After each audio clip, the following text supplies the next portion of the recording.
pagiku cerahku, matahari bersinar, ku gendong tas merahku di pundak. Selamat pagi semua, ku nantikan dirimu di depan kelasmu, menantikan kami. Guruku tersayang, guru tercinta, tanpamu apa jadinya aku? Tak bisa baca tulis, mengerti banyak hal. Guruku, terima kasihku. Nyatanya diriku kadang buatmu marah, namun segala maaf kau berikan.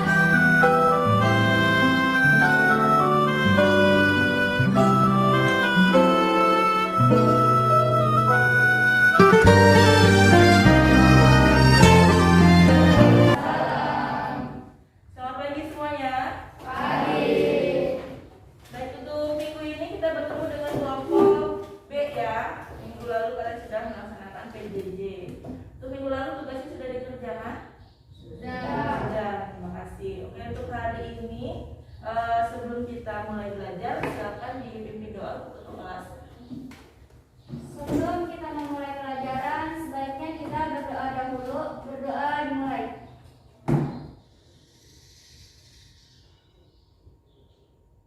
Doa selesai. Terima kasih. Untuk hari ini siapa yang tidak hadir? Nia. Iya, kenapa dia tidak hadir? Izin ya. Kenapa izinnya? Ada keluarga. Ada acara keluarga. Oke, untuk berikutnya kita akan menyanyikan lagu Indonesia Raya. Untuk minggu ini tugasnya siapa yang menjadi dirjen? Raya. Oke, silakan Raya untuk pimpin teman-temannya menyanyikan lagu Indonesia Raya. Namanya ya, Raya. Oke. Silakan yang lainnya berdiri.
Oke, terima kasih. Silakan duduk kembali. Setelah menyanyikan lagu Indonesia Raya, ya itu akan memberikan motivasi dulu nih sama kalian ya, supaya pembelajaran hari ini lebih semangat lagi. Ya, sepertinya muka kalian ini masih lelah nih ya, capek ya karena mungkin kalian banyak tugas juga, dan kemarin juga kalian melaksanakan PJJ ya, pasti banyak tugas yang harus kalian kerjakan di rumah. Oke, untuk menciptakan semangat kalian, Ibu mau memberikan ice breaking kepada kalian ya. Kalau Ibu bilang selamat pagi, kalian harus jawab dengan kali tepuk tangan ya. Kita contoh ya. Kita Kita ambil contoh. Selamat pagi. Selamat pagi. Oke. Untuk berikutnya, kalau ibu bilang selamat siang, kalian harus jawab dengan 2 kali tepuk. Nah, kalau ibu bilang selamat malam, kalian harus jawab dengan 3 kali tepuk tangan. Oke, kita coba. Selamat pagi. Sambil berdiri kayaknya lebih enak. Berdiri. Oke. Sambil kalian meregangkan otot-otot kalian supaya lebih rileks lagi, ya. Selamat siang.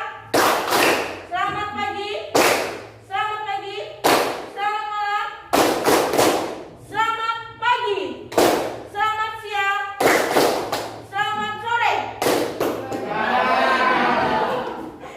Tadi ibu bilang ada selamat sore tidak? Ada, ya. Hanya selamat pagi, siang, dan malam. Oke, terima kasih. Silakan duduk kembali. Untuk berikutnya, oke, sebelum kita mulai pembelajaran, ibu tanya dulu. Untuk minggu lalu kita sudah belajar apa? Teks eksposisi. Oke, untuk hari ini juga kita masih akan membahas tentang teks eksposisi. Ya, kalau kemarin kita sudah memahami apa yang dimaksud dengan teks eksposisi, ciri-cirinya, tujuannya, dan lain sebagainya. Dan hari ini kita akan mencoba menganalisis teks eksposisi dari segi struktur dan kaidah kebahasaannya. Nah, sebelumnya ibu tanya dulu, ya, apa yang dimaksud dengan teks eksposisi? Bisa? Oke, Rohim. Teks eksposisi adalah teks yang dimana isinya sebuah informasi, Bu. Oke, betul. Teks eksposisi itu adalah teks yang isinya berupa informasi yang dapat menambah pengetahuan kita atau si pembacanya. Betul, ya. Kemudian ciri-cirinya apa saja? Ada yang tahu? Oke, Nufus, ciri-cirinya apa? Memberi informasi dan menambah wawasan orang lain. Oke, betul, ya. Yang pertama, ciri-cirinya adalah memberikan informasi. Kemudian yang kedua, menambah wawasan bagi si pembacanya. Ada lagi yang ketiga sebetulnya, bersifat objektif, ya. Artinya informasi yang disampaikan sesuai dengan peristiwa yang terjadi. Seperti itu, Pak. Oke, untuk hari ini tadi sudah ibu sampaikan, kita akan menganalisis teks eksposisi berdasarkan struktur dan ciri kebahasaannya. Nanti kalian akan ibu jelaskan terlebih dahulu tentang struktur serta kaidah kebahasaan dalam teks eksposisi. Kemudian ibu akan memberikan tugas kepada kalian untuk menganalisis sebuah teks eksposisi, ya, dari segi strukturnya. Struktur itu apa? Struktur itu bagian, Rohim, bukan bangsa, ya.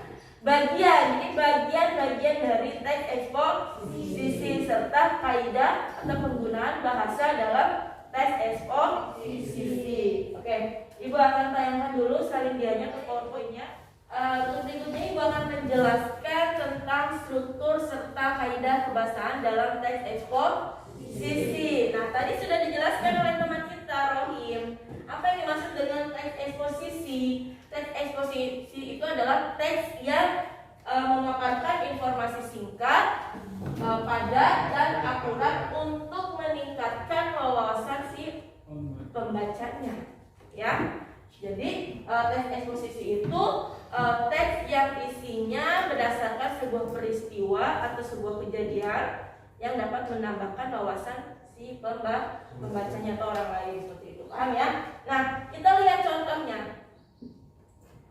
Nah, ini adalah contoh dari teks eksposisi. Judulnya tentang bahaya membuang sampah di sungai. Nah, ini sebuah informasi tentang bahaya membuang sampah di sungai. Nah, sebelum kita bahas contohnya, ibu akan jelaskan dulu bagian-bagiannya atau strukturnya. Yang pertama, bagiannya ada tesis. Apa itu tesis? Tesis itu apa? Tesis itu adalah pemaparan pertama, ya, tentang objek yang akan kita jelaskan atau informasi yang akan menjelaskan. Jadi kita di bagian tesis itu mengenalkan, ya, mengenalkan informasi yang akan kita jelaskan atau yang akan diberikan seperti itu. Nah, biasanya tesis itu adanya di bagian awal. Di bagian awal bisa di paragraf 1 saja atau paragraf 1 dan 2. Kemudian bagian yang kedua adalah argumen. Nah, argumen itu adalah pemaparan fakta-fakta atau data-data yang kuat yang menjelaskan informasi yang dibahas. Ya. Nah, biasanya ada di bagian tengah. Ya. Ibu katakan di bagian awal tadi untuk tesis. Nah, untuk argumentasi itu adanya di bagian tengah. Nah, yang ketiga ada penegasan ulang. Apa itu penegasan ulang? Penegasan ulang itu adalah sebuah kesimpulan, ya, yang terdapat dalam teks eksposisi, ya, kesimpulan berdasarkan hasil penjelasan pada bagian argumentasi. Jadi ada 3, ya. Yang pertama apa? Tesis. Tesis itu biasanya dari mana? Di awal. Ini bagian pendahuluan, ya. Biasanya menjelaskan atau mengenalkan informasi yang akan diberikan atau dijelaskan. Kemudian bagian 2 ada argumentasi atau argumen. Argumen itu adalah fakta atau data-data yang menjelaskan informasi tersebut, ya. Yang ketiga adalah penegasan ulang. Penegasan ulang itu apa tadi? Kesimpulan. Betul, paham ya? Jadi ada 3 bagian atau 3 struktur. Oke, yang berikutnya ciri kebahasaan teks eksposisi. Apa saja ciri-cirinya? Yang pertama ada apa? Pronomina. Apa itu pronomina? Kata ganti. Ya, kata ganti itu adalah kata yang menggantikan nomina, ya, nomina dan frasa nomina. Kalau nomina itu apa? Kata benda atau orang, ya. Misalnya nama ibu kan siapa? Biaya. Bisa diganti dengan dia atau beliau. Nah, itu namanya pronomina. Contohnya di sini ada, ya. Ada aku, dia, mereka, kami, kata, ini, siapa, dan apa. Itu adalah kata pronomina atau kata ganti. Yang kedua, ada penggunaan konjungsi. Nah, ini sudah kita bahas, ya. Konjungsi itu apa? Kata penghubung. Contohnya apa? Contohnya dan, tetapi, sedangkan, agar, lalu, dengan, dan lain sebagainya. Banyak, ya, kata konjungsi. Kemudian yang ketiga apa? Kata nomina. Nomina itu apa? Kata benda. Apa contohnya kata benda? Meja, hewan, kursi, terus kue, pantai, baju, ya, kamera, laptop, speaker, dan lain sebagainya. Itu adalah kata benda. Kemudian yang keempat apa? Verba atau kata kerja. Ya, termasuk kata kerja apa? Nangis, bermain, terus menulis, makan, minum, tidur. Tidur termasuk tidak? Termasuk, ya, itu kata kerja. Kemudian yang kelima apa? Yang kelima adalah adjektiva. Nah, biasanya juga di dalam teks eksposisi ada adjektiva atau kata sifat. Kata sifat itu apa contohnya? Ya, cantik, ya, berani, tampan, apalagi gagah, dan lain sebagainya. Nah, kemudian yang berikutnya ada adverbia atau kata keterangan. Bisa keterangan waktu, tempat, ataupun suasana. Misalnya apa? Kemarin, besok, lusa, tadi pagi saya sarapan dengan nasi goreng, nasi uduk, ya. Ibu tadi dengan nasi goreng. Nah, kata tadi pagi itu merupakan keterangan waktu atau adverbia. Kemudian yang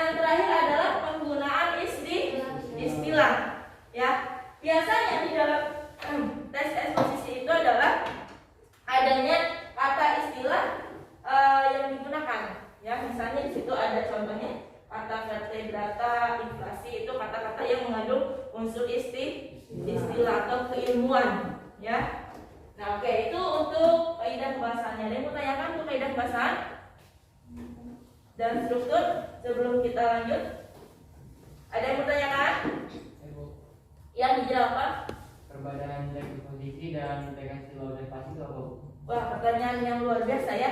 Karena sebelumnya kita sudah belajar teks laporan hasil observasi. Ya, hampir mirip ya, sama-sama memberikan informasi. Nah, bedanya apa? Nah, kalau teks laporan hasil observasi itu teks yang isinya berupa hasil pengamatan.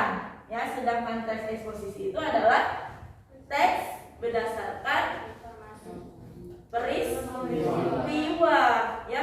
Kalau tadi teks laporan hasil observasi itu kita sampaikan setelah kita melakukan sebuah pengamatan. Jadi kita mengamati ya sebuah objek, kemudian kita tulis dalam sebuah teks, itu namanya laporan hasil observasi. Kalau teks eksposisi itu ada sebuah peristiwa atau kejadian, ya. Misalnya kejadian kecelakaan tadi di jalan. Nah, kalian ceritakan atau kalian tulis dalam sebuah teks. Nah, itu namanya teks eksposisi karena kalian memberikan informasi tentang suatu peristiwa. Paham? Paham tidak? Yang lainnya paham? Paham. Oke, sebelum kita lanjut ke tahap berikutnya, coba kita bahas dulu secara bersama tentang teks, contoh teks eksposisi yang ada di PowerPoint. Kita akan menunjukkan mana bagian tesisnya, mana bagian argumennya, mana bagian penegasan ulangnya, ya. Coba siapa yang mau menunjukkan bagian tesisnya yang mana? Saya, Bu. Oke, Rohim, mana bagian awal atau bagian tesisnya? Untuk bagian tesis itu ada di bagian awal atau paragraf awal. Hah? Dan untuk bagian argumentasi itu ada di bagian paragraf 2 dan paragraf 4.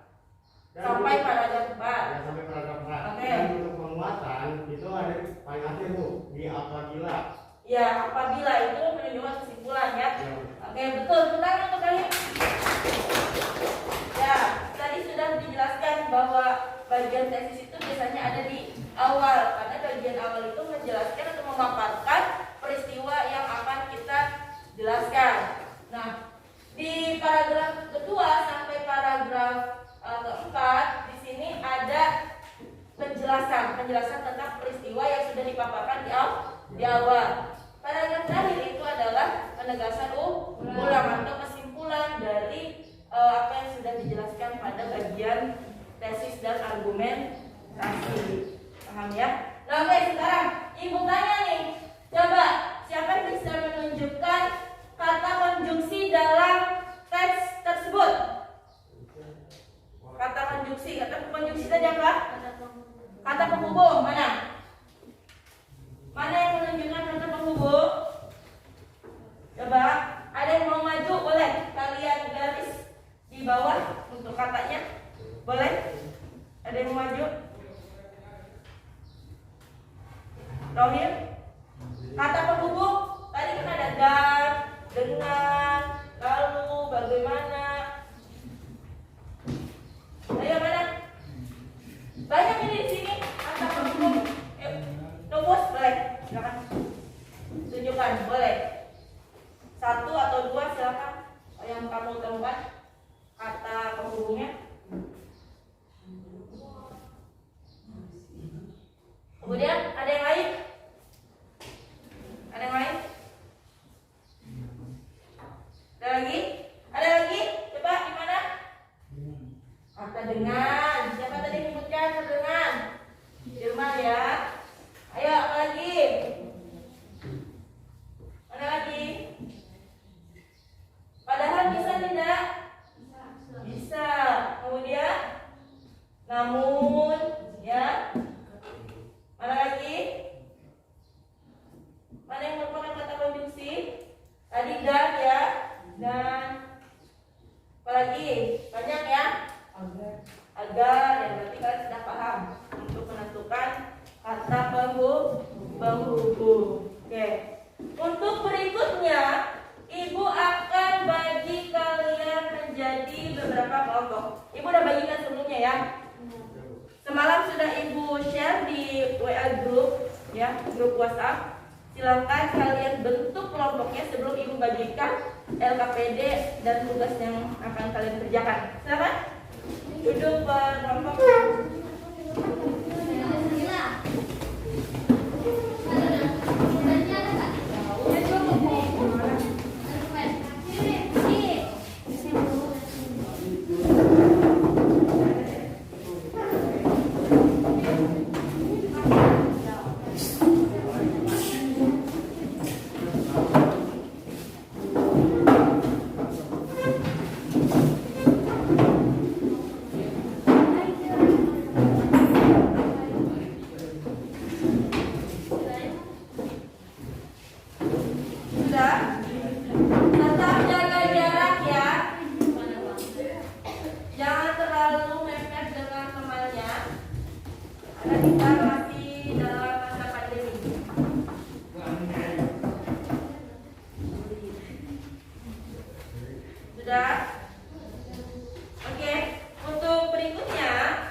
Latihan tentang materi yang tadi sudah Ibu sampaikan.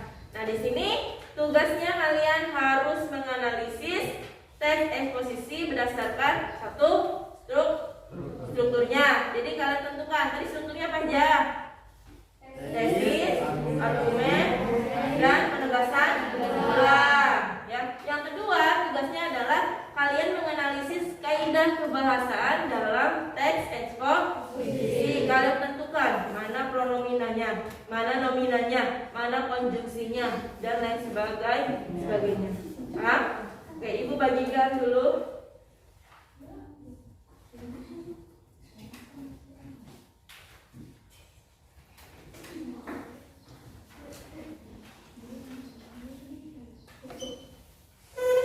Kamu kelompok mana? Oke, berarti kamu berdua ya. Tidak boleh lebih dari 3 orang. Kamu berdua dengan Aura. Ya. Karena dia tidak hadir ya. Ya, jadi kamu pisah. Kamunya bikin lagi. Kamu bikin lagi di belakang. Udah berdua ya.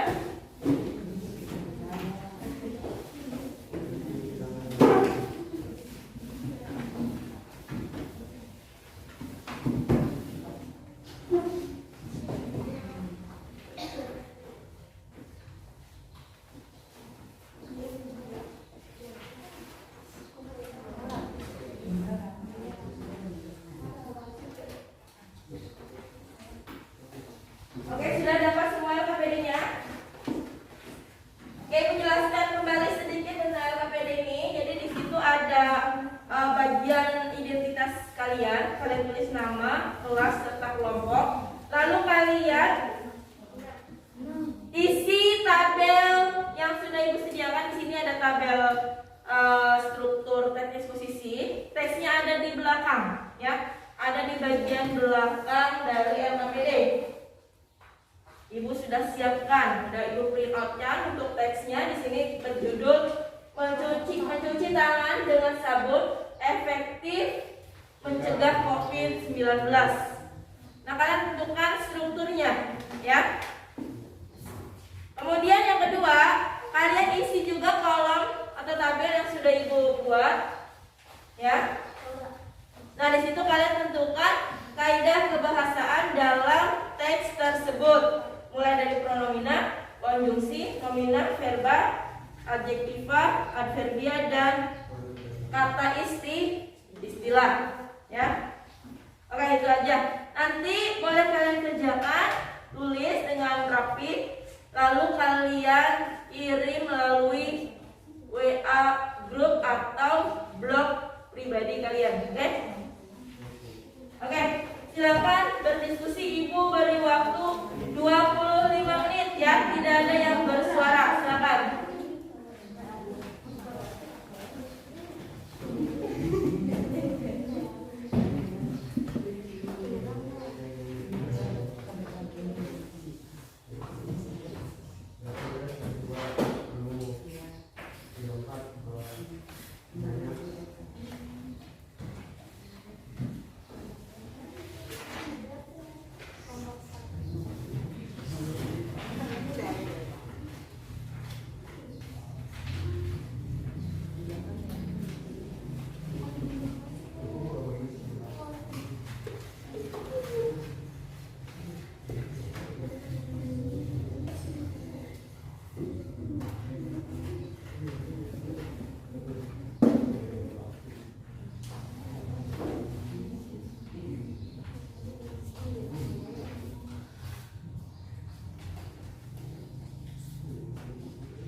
Ibu sih kalau mau jawabannya lebih gampang. Boleh. Kalau tabelnya tidak cukup, boleh kalian tulis di belakang ya.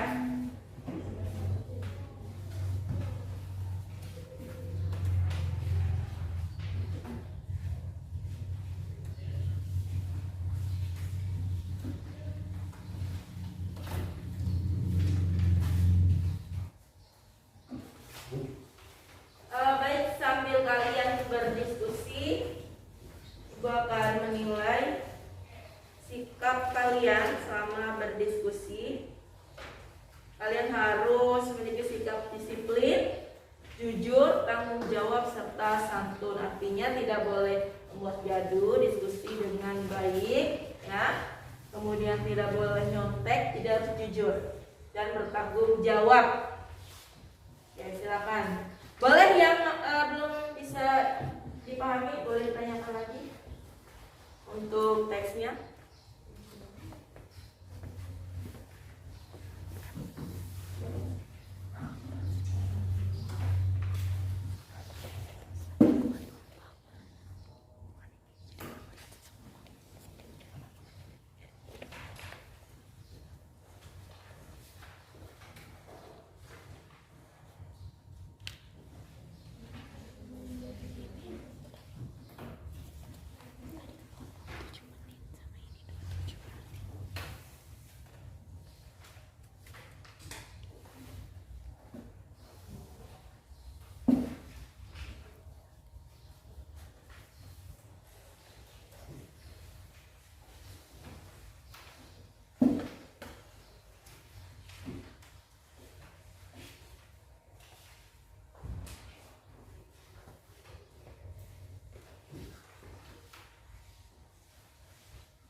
Kalau mungkin ada masalah?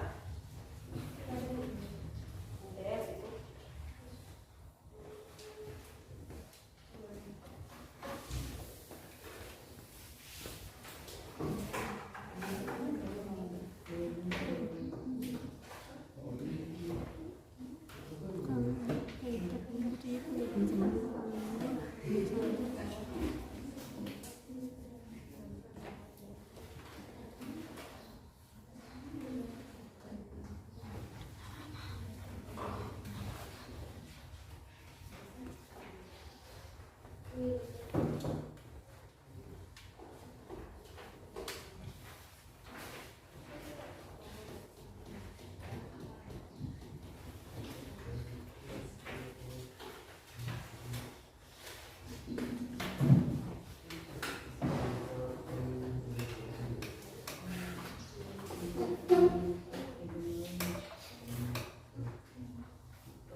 lanjut lagi.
kelompok ya untuk hari ini.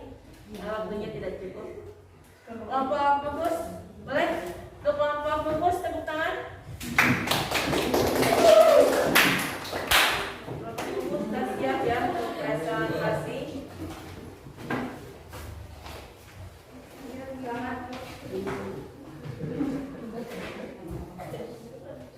Sebelumnya Ibu sambil menilai ya, menilai presentasi dari kelompok ini ya, kelompok fokus. Silakan mulai. Assalamualaikum warahmatullahi wabarakatuh.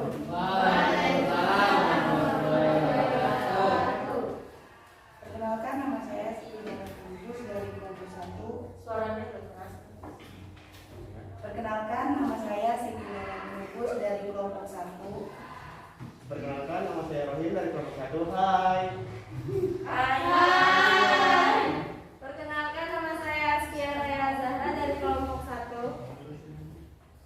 Di sini kami akan mempresentasikan hasil analisis struktur teks eksposisi yang terdapat di dalam teks tentang mencuci tangan dengan sabun efektif mencegah COVID-19. Strukturnya yang pertama tesis. Tesis terdapat di paragraf 1, yaitu sabun memiliki kandungan yang efektif untuk membersihkan, kemudian membunuh berbagai jenis bakteri dan virus penyebab penyakit. Dengan hadirnya kandungan tersebut, maka sabun juga efektif untuk membunuh virus corona atau COVID-19. Ya, yang kedua argumentasi. Sekalian dilihat di teks yang ada di belakang tersebut, yaitu di paragraf 2 dan paragraf 5. Di paragraf 2 itu ada salah satu gejala virus COVID-19 yang dialami para korban terinfeksi adalah sesak napas. Dengan mencuci tangan menggunakan sabun secara rutin, maka dapat meminimalisir masuknya virus ke dalam saluran pernapasan melalui tangan, sehingga bisa mencegah virus masuk dan merusak saluran pernapasan. Maka seorang ahli bisa bantu saya kali seperti ini.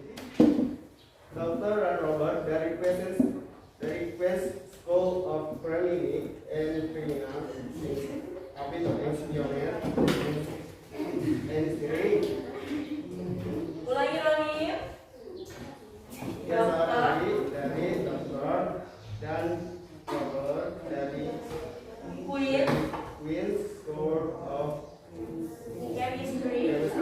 and Chemical. yang punya pula. Ya, belajar lagi ya bahasa Inggrisnya. Oke, lanjut lagi. Menjelaskan bahwa mencuci tangan dengan air dan sabun dapat membunuh COVID-19.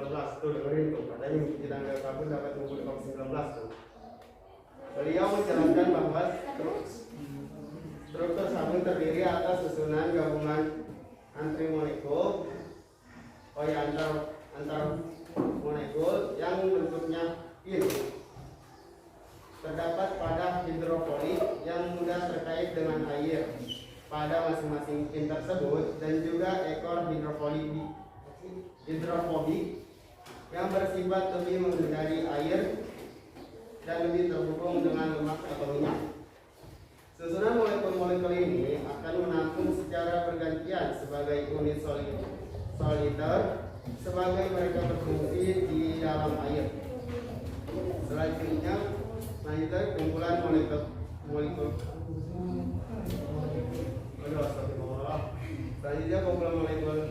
itu akan berinteraksi dengan molekul lain sehingga berbentuk gelembung-gelembung kecil atau misel. Gelembung-gelembung tersebut mempunyai kepala yang mengarah keluar dan ekor terselip di dalam.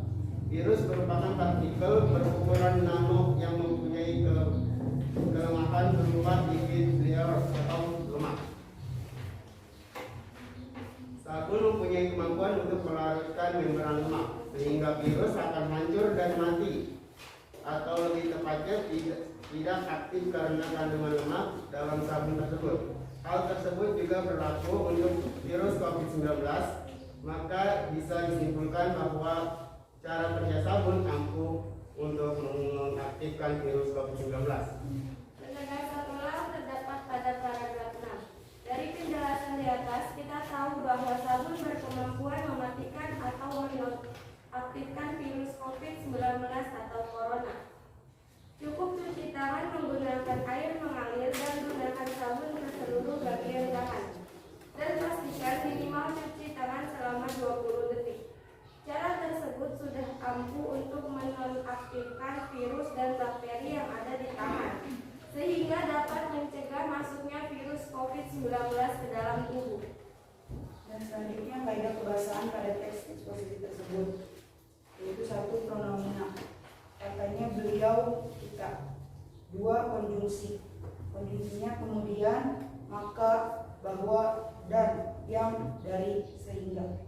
Kemudian nomina, nominanya sabun, bakteri, dan virus.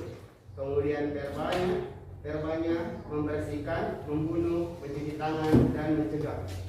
Adjektiva yaitu bersih, hancur. Adverbial air 20 menit. Istilah hidrofilik, molekul lipid bilayer. Sekian dari kami. Wassalamualaikum warahmatullahi wabarakatuh.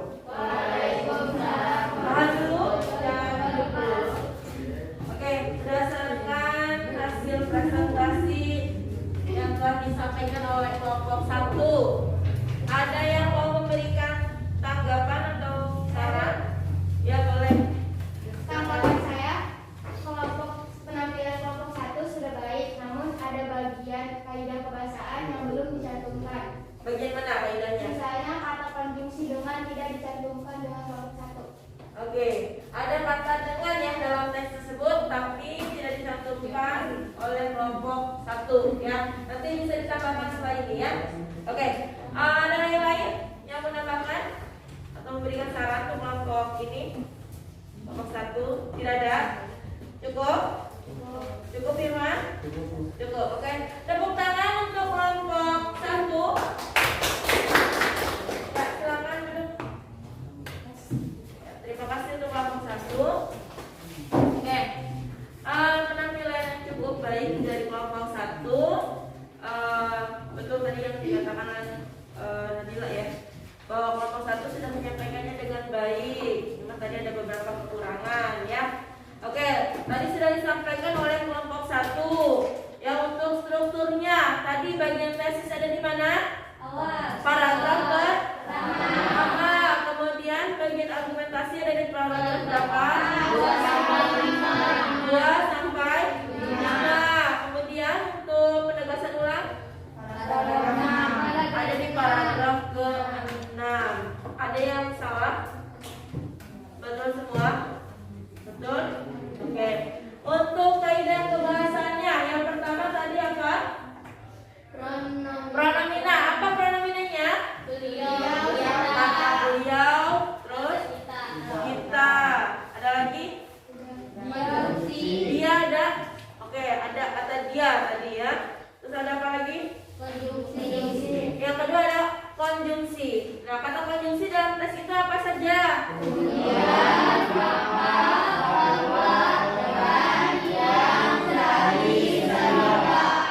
Sama semua. Lalu yang ketinggalan ya. Oke, nggak apa-apa, tinggalan 1. Ada lagi? Yang ketiga apa? Nomina. Kalau nomina apa saja? Ada virus, bakteri, itu nomina ya kata benda. Kemudian apa lagi? Verba.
Untuk berikutnya, ya sebelum kita tutup tadi kalian sudah kirim tugasnya melalui grup, sudah ya, grup sudah.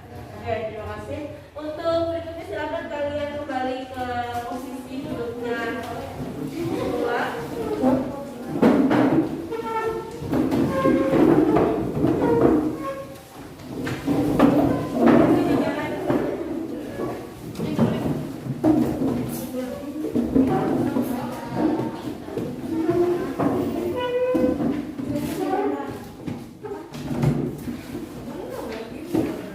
Sebelum kita mengakhiri atau menutup pembelajaran hari ini, Ibu akan melakukan sesi pada kalian. Ya. Oke, Ibu mau bertanya. Oke, nah kesimpulan pembelajaran hari ini apa sih? Setelah kita membahas, oke, silakan. Eksposisi adalah teks yang mengungkapkan informasi yang singkat, jelas, padat, dan bisa menambah ilmu atau wawasan yang membacanya. Oke, betul ya. Kesimpulannya bahwa teks eksposisi itu adalah teks yang berisi tentang informasi yang jelas, singkat, padat, tapi juga menambah wawasan atau pengetahuan orang lain atau si pembacanya. Ada yang lain kesimpulannya? Oleh Aura. Strukturnya terdiri dari 3 bagian. Yang pertama teks tesis adanya di bagian awal. Ya. Yang kedua argumentasi adanya di bagian penjelasan teks. Yang Ya. ketiga penegasan ulang adanya di akhir atau kesimpulan. Oke, betul. Kemudian untuk hal menarik apa sih yang kalian dapatkan pada pembelajaran hari ini? Ada yang mau jawab? Ayo. Oke, Firman. Hal menarik apa yang kamu dapatkan pada pembelajaran hari ini? Hal yang menarik pada pembelajaran hari ini, kita dapat memahami bagian-bagian serta kaidah pembahasan pada teks Eksposisi. Oke, betul ya, kita hari ini hal menariknya bisa memahami ya bagian-bagian, mana bagian tesis, bagian argumen, dan bagian kesimpulan. Kita juga bisa memahami penggunaan atau kaidah kebahasaan yang digunakan dalam teks eksposisi. Karena nanti minggu depan pertemuan berikutnya kita akan mencoba membuat teks eksposisi ya sesuai dengan kaidah kebahasaannya ya. Ini sangat menarik. Oke, untuk yang berikutnya, kendala atau kesulitan apa sih selama kalian mempelajari struktur serta kaidah kebahasaan ini? Teks eksposisi ini. Saya Bu. Ya boleh. Kendalanya dalam menganalisis kaidah kebahasaan teks eksposisi.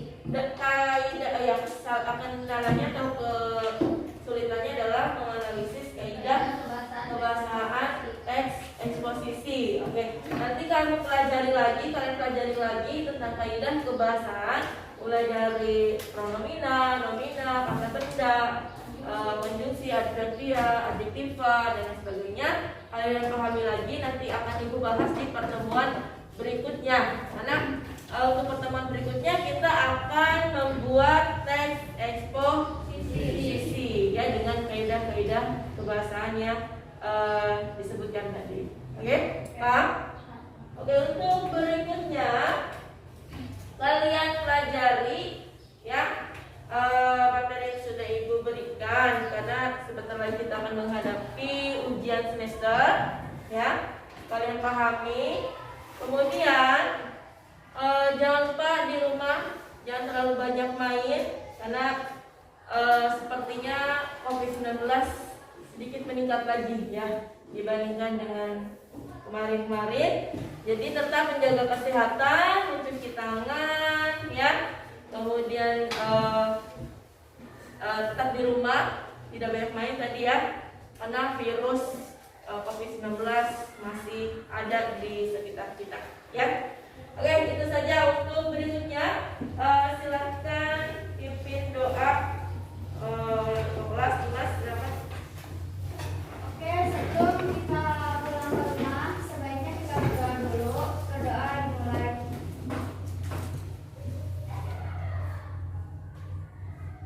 Berdoa selesai.